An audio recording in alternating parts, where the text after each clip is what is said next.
What's up guys? Welcome back sa aking YouTube channel. Kung gusto nyong matuto regarding coins at banknotes guys, click nyo na yung subscribe button at notification bell para updated po kayo sa mga bagong videos na i-upload ko.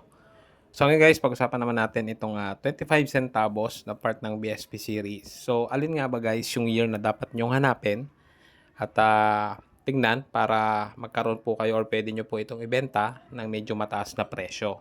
So pagdating po dito sa mga 25 centavos po na kulay dilaw, ganito po yung itsura.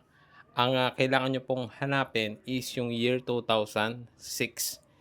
So yung 2006 po kasi ayun yung kino-consider po ng iba na hard to find po na year dito sa mga 25 centavos. So meron din namang iba guys na nagko-complete nito, medyo nahihirapang maghanap nitong 2005.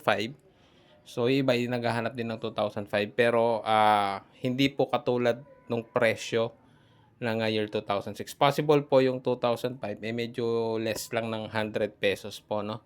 Pero kasi yung 2006 guys, minsan may mga naghahanap po yan ng around 600, 700 isa. Depende na rin po sa kondisyon.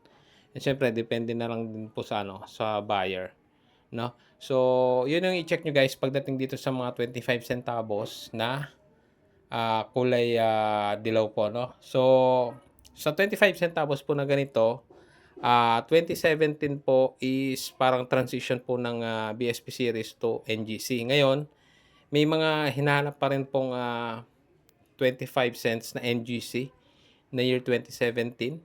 Ganito po yung itsura niya guys, no? So, yan po yung isa pang 25 centavos na hinahanap ng mga nagko-collect or nagba-buy and sell, no? Hindi po yung kulay dilaw na 2017 guys, pero yung kulay na, parang silver na po.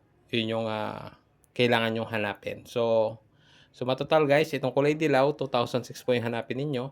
Tapos yung sa silver naman na kulay guys na 2017 is, yun nga, 2017 yung kailangan nyong hanapin doon. Hindi po yung kulay dilaw. Sa presyo naman nun guys, minsan may naghahanap po ng around 800 nung mga ganong presyo. No? Iba 500. Depende na lang din po sa naghahanap or nagba-buy and sell ng ganitong barya. So yun lang guys, I hope nagkaroon kayo ng idea regarding these coins. Yun po yung mga tamang information at saka value ng mga coins, no? So ingat po kayo sa mga napapanood nyo na sinasabi nilang milyon ng halaga or 100k, 5k, yung mga presyo po ng mga ganyan. So yun lang guys, maraming salamat sa panonood.